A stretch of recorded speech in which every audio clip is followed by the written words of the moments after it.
Olá, mais uma vez aqui no canal para fazermos uma leitura bíblica, capítulo 12 do Evangelho de Jesus segundo escreveu Marcos. Vamos lá. Depois Jesus começou a falar por meio de parábolas. Certo homem plantou uma vinha, fez uma cerca ao redor dela, construiu um tanque para exprimir o suco de uva e uma torre para o vigia.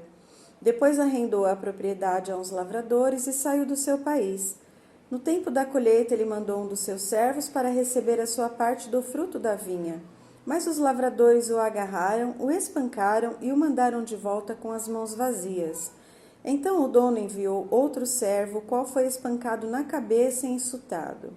O próximo servo que ele mandou foi morto. Depois outros foram espancados ou mortos.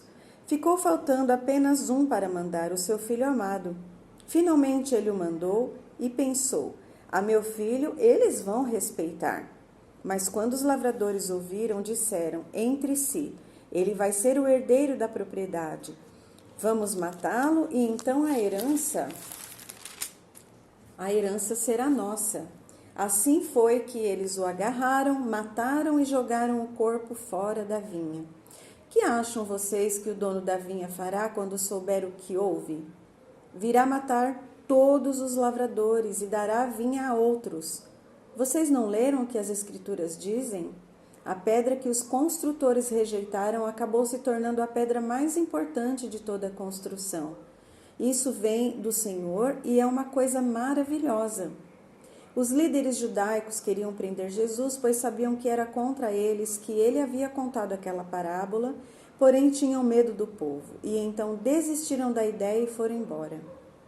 Mais tarde, mandaram alguns fariseus e herodianos para falar com ele e tentar apanhá-lo em alguma coisa que dissesse. Eles se aproximaram e falaram: Mestre, nós sabemos que o Senhor é íntegro e diz a verdade sem se importar com mais nada. O Senhor não se deixa influenciar pelas opiniões dos homens, mas ensina verdadeiramente os caminhos de Deus. Agora nos diga, está certo pagar impostos a César ou não? Devemos pagar ou não? Jesus, percebendo a malícia deles, disse: Por que vocês estão me pondo à prova? Mostrem-me uma moeda e eu lhes direi. Quando eles puseram a moeda na mão, ele perguntou: De quem é esta figura e este título na moeda? Eles responderam: De César. Disse-lhes então Jesus: Deem a César o que é de César e a Deus o que é de Deus. Muitos se admiraram com a sua resposta. Depois aproximaram os saduceus, homens que diziam não haver ressurreição.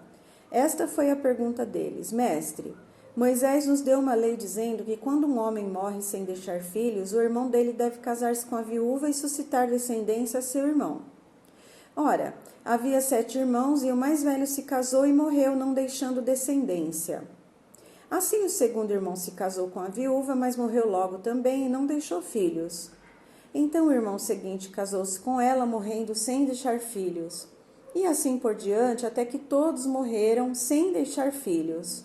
No fim de tudo, a mulher também morreu.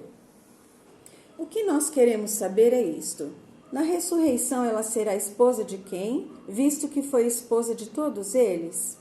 Jesus respondeu-lhes: O seu problema é que vocês não conhecem as Escrituras nem o poder de Deus, porque quando os homens morrerem e ressuscitarem, eles não se casarão nem serão dados em casamento, mas serão como os anjos nos céus. Mas agora, se haverá ressurreição ou não, vocês nunca leram no livro de Moisés a respeito da sarça que queimava? Deus disse a Moisés: Eu sou o Deus de Abraão, o Deus de Isaque e o Deus de Jacó. Deus não é um Deus de mortos e sim de vivos. Vocês estão cometendo um erro grave. Um dos mestres da lei que estava ali ouvindo a discussão percebeu que Jesus tinha respondido bem. E então perguntou: De todos os mandamentos, qual é o mais importante? Jesus respondeu: O mais importante é este: Ouça, ó Israel, o Senhor, o nosso Deus, é o único Senhor. Ame o Senhor, o seu Deus, de todo o seu coração, de toda a sua alma e de todo o seu entendimento e com todas as suas forças. O segundo é este: ame o seu próximo como a si mesmo. Não há mandamento maior do que estes. O mestre da lei respondeu: O Senhor falou uma palavra verdadeira ao dizer que há um único Deus. Eu sei que amar a Deus de todo o meu coração, de todo o meu entendimento e com todas as forças, e amar o próximo como a mim mesmo é mais importante do que oferecer toda espécie de sacrifícios e ofertas. Percebendo a compreensão deste homem, Jesus lhe disse: Você não está longe do reino de Deus. Depois disso, nenhum outro teve coragem de lhe fazer pergunta alguma. Mais tarde, quando Jesus ensinava ao povo no templo, fez a todos esta pergunta: Por que os mestres da lei afirmam que o Cristo é filho de Davi? Pois o próprio Davi falou por intermédio do Espírito Santo. O Senhor disse ao meu Senhor: Sente-se em seu trono à minha direita. Eu derrotarei todos os seus inimigos e eles serão humilhados diante de você. Visto que Davi o chamou de seu Senhor, como é que ele pode ser filho de Davi? A grande multidão o ouvia com grande interesse. Estas são algumas outras coisas que Jesus lhes ensinou nesta ocasião.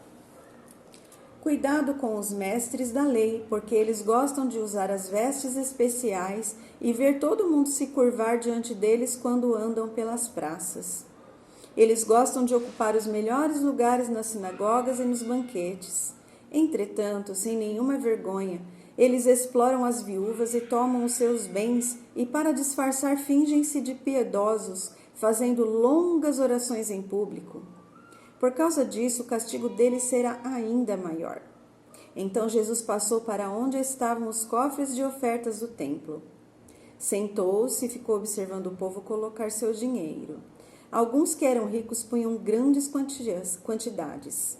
Nisso veio uma viúva pobre e colocou 2 moedinhas de cobre de pouco valor. Jesus chamou seus discípulos e disse: Aquela viúva pobre deu mais do que todos aqueles ricos juntos, porque eles deram das sobras da sua riqueza, enquanto ela, na sua pobreza, deu tudo o que possuía para viver.